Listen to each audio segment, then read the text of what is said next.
The world is a total wreck, fires burning everywhere while Kyrie stares out with wide, bloody eyes, totally shocked by the sight of a fallen soldier filled with arrows. Byrne coughs up blood, calling out to his prince as he leans into Kyrie, saying this sacrifice is his final gift. He yells through the pain, hoping to pay Kyrie back since he wants the prince to stay strong and never quit. Byrne hands over his fancy blade, telling Kyrie to take it. Suddenly, Byrne's body goes limp. Life just leaves him and his heart stops right there, leaving the prince all alone. Kyrie groans as he grips the sword Byrne just gave him. He lets out a massive scream, surrounded by the burning chaos. This was Ceres, a great nation built by dragons and men.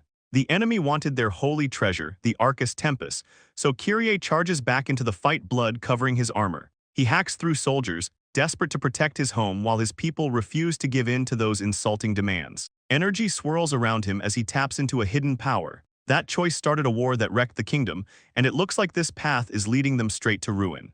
An enemy shout echoes out, calling for Kyrie to be taken down as massive magic circles glow bright, firing off a deadly blast that leaves the prince standing alone, bloodied and feeling death close by. Everything goes dark as he tells himself he can't quit yet. His hand stays steady on the ground, determined to keep moving because nothing they throw at him will make him back down, and he swings his sword at a giant fireball, cutting right through it. Kyrie's eyes burn with rage, looking for the next target while a mysterious group in robes watches the kingdom burn from afar. Their leader, Arsene, steps forward to introduce himself and his order.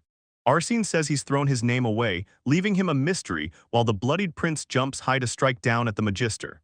Arsene just grins behind his mask like he's actually enjoying this. He tells the prince he'll remember his guts as ice magic forms, letting out a massive wave of power that wraps around everyone. The blast hits Kyrie head-on, throwing the prince back through the air. His hand reaches out, shaking and covered in deep cuts as he feels his life start to flash before his eyes. Everything he ever cared about starts spinning in a white void, showing him happy memories and the fall of his home Secretia.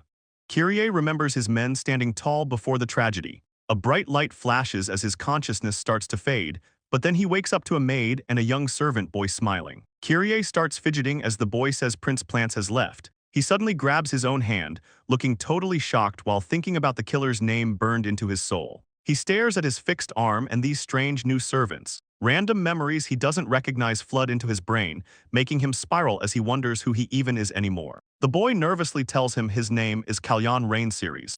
He realizes he's now the third prince of the Ceres kingdom. This whole situation feels like a total nightmare to him. He starts panicking and wonders what happened to the war, so he holds out his hand while the servants watch him, confused. The boy tells him it's the 28th day of the 4th month. Kalyan yells out asking for the year, and the boy says 522. He breaks into a cold sweat because that date doesn't make sense. Kalyan stares at his reflection in the window. He's back in time.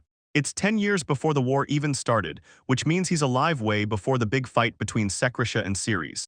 It's called the Arcus Tempus, a legendary golden hourglass, and this artifact can actually reverse time once. It just appeared one day in Secretia. Ceres is the strongest nation around, and they immediately tried to grab it. The leaders think the demand is insane. They aren't giving it up, so they argue that Ceres has no right to steal their national treasure. They can't let such dangerous magic fall into the wrong hands, which is why Secretia shuts down the deal completely. There's no more room for talking. Ceres doesn't waste any time. They officially declare war on the spot. The fighting is brutal. Someone screams for Byrne to stay behind while Kyrie breaks down in tears, clutching the glowing treasure as it activates. The war took everyone, and not a single soul came back home. Kyrie realizes his brother probably watched him die from the walls, making the prince scream out in pain as the shadowy figure weeps.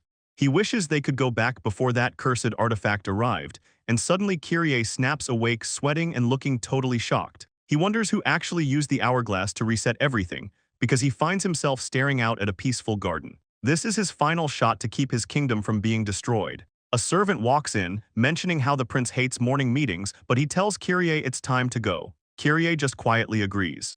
Kalyan apologizes for the wait and says he'll get ready, looking out, deciding that from now on, he's truly a prince of Ceres.